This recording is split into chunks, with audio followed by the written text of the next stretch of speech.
Helania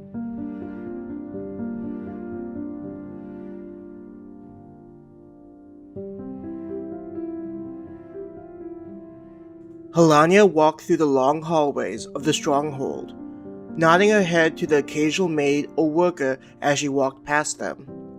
Seeing everyone working so hard to maintain the building their master created made her feel happy. In this entire world, the stronghold was all she cared about. Whenever she walked around, Helania felt the presence of her master as if he was always sheltering her and keeping her safe. Though she didn't need for him to protect her, just knowing that she was cherished by him made her feel loved. Reaching the door to the throne room, Helania pushed open the doors and enjoyed seeing the majestic area. Though she had seen this place numerous times, the sight was still breathtaking, just as it was the first time. There were statues on either side of the hallway leading up to the central area, demonstrating the beauty of her master's power. In front of her was a master, sitting on top of his throne, looking majestic. Though she knew that he didn't see himself as above everyone in this world, Helania knew that this was indeed the case.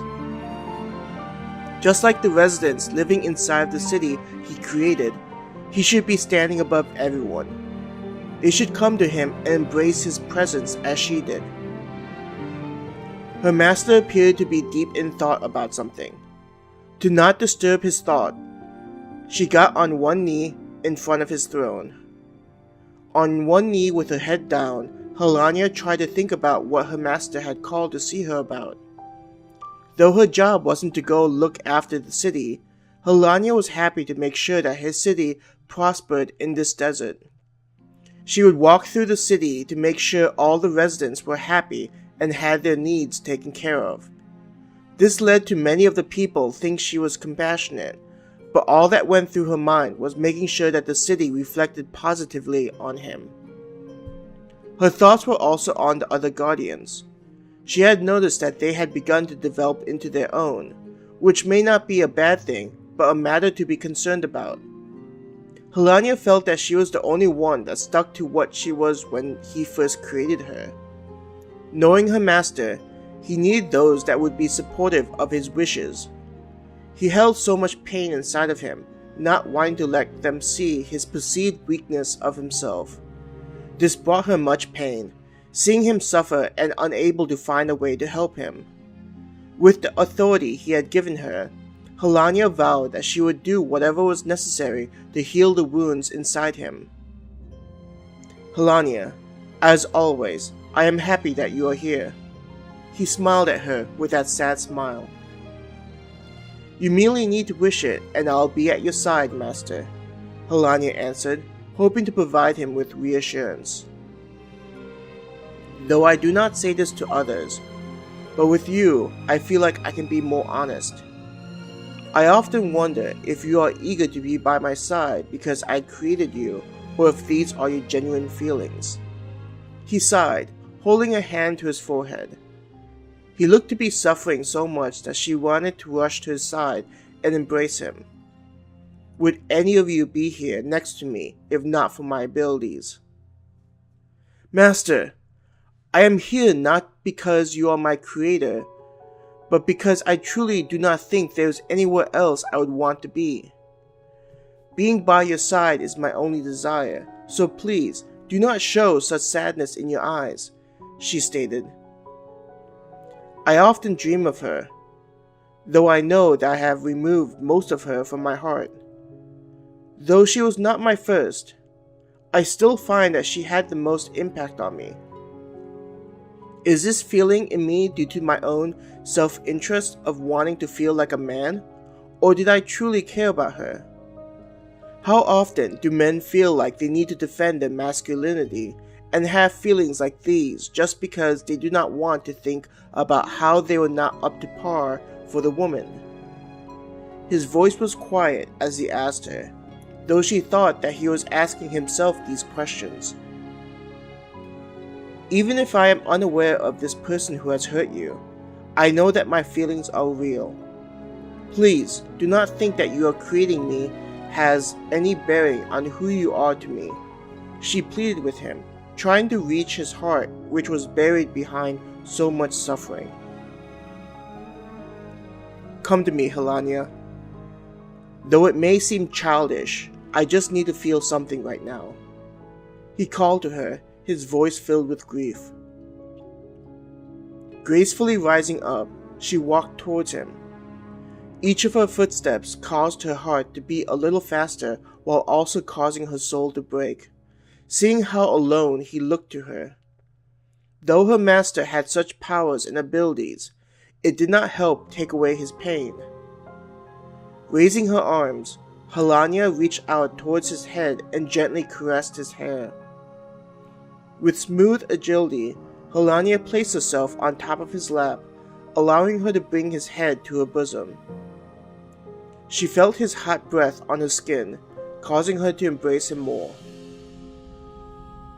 They stayed like that, with his head snuggled against her chest. Thoughts of staying like that went through her mind. The world was cruel to her master, so why should she make him feel such horrific things? Instead, Helania only wanted him to stay in her embrace. Everything seemed to be right in the world. Unlike humans, who needed to constantly impress one another, she only wanted him to be happy.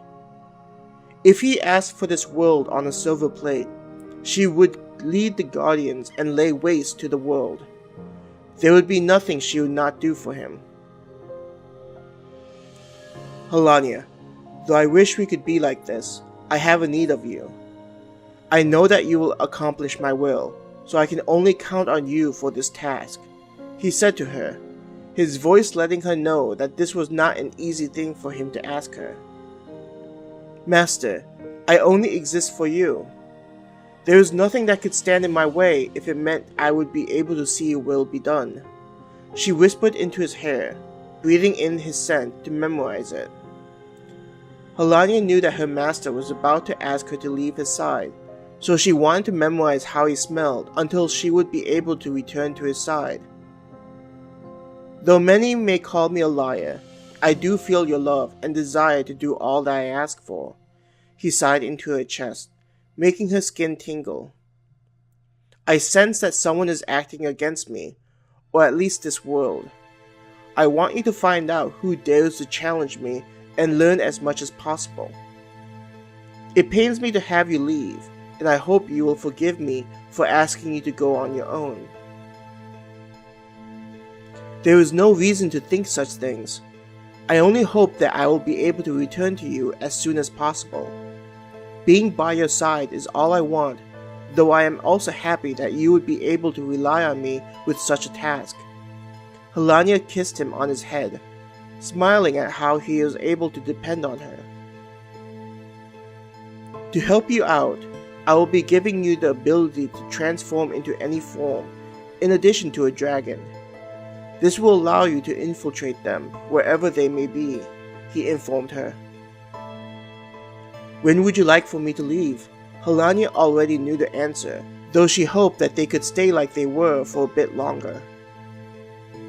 "I would like for you to do this for me as soon as possible," he requested from her. Kissing him on the head for the last time until she returned, Helania carefully removed herself from his lap. She was happy that this caused him to sigh in regret, letting her know that he enjoyed being with her. Even though she knew that he loved her, hearing his sigh made her think that this trip away from him would be worth it. She would come back to him and he would embrace her with love and longing. Turning around to him, she said, "I will be taking my leave, Master. Please let me know if you need me to return, and I will be back at your side in an instant." As she transported herself, Helania watched him smile, a smile that didn't reach his sad eyes.